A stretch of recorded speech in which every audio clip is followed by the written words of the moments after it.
আপনি কোন স্টেজে আছেন একটু কি চিন্তা করে দেখছেন? আপনি ১ নাম্বার না ২ নাম্বার না ৩ নাম্বার বা কোন অবস্থায় আছেন? আসলে প্রত্যেকটা মানুষের জীবনকে আসলে ৪ ভাগে বিভক্ত করা হয়। আপনি হয়তো ভাবছেন যে আমি আপনাকে পড়াতে আসছি বা জ্ঞান দিতে আসছি, না।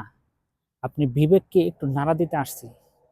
আসলে প্রত্যেকটা মানুষ ৪ টি ভাগে ভাগ করা হয়, মানে ৪ টি অবস্থানে থাকে। আপনি বর্তমান ৩ নাম্বারে আছেন।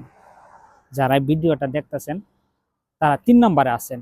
আমি কই, আপনি কই, সবাই ৩ নাম্বারে। আমাদের একটা জগৎ ছিল যেটা ১ নাম্বার আমরা বলি, সেটা রুহর জগৎ। সেখান থেকে কিন্তু আমি বেরিয়ে আসছি। বেরিয়ে আমরা মায়ের গর্ভে আসছি। সেখানেও এটা ২ নাম্বার। আর মায়ের গর্ভ থেকে বেরিয়ে আইসে এখন আছি কই? ৩ নম্বর অবস্থান করতেছি। এটাই আমাদের শেষ।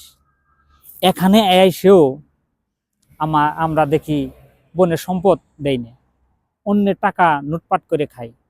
মানুষের ধন সম্পদ লুটপাট করে খাই। মানুষের সাথে মিথ্যা কথা বলি। এই যে ছলচাতুরি করতাছি, অন্যের সম্পদ আছে আপনি ১ বিঘা, আপনি আরো দেখা যায় ২-৩ হাত নিয়ে আপনি সম্পদ বাড়াইতেছেন।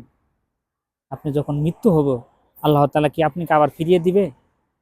যে যাও তোমার বোনের টাকা দিয়ে আসো, অন্যের সম্পদ ২ হাত বেশি খাইছ, সেটা ফিরিয়ে দিয়ে আসো, সেই সুযোগ পাবেন?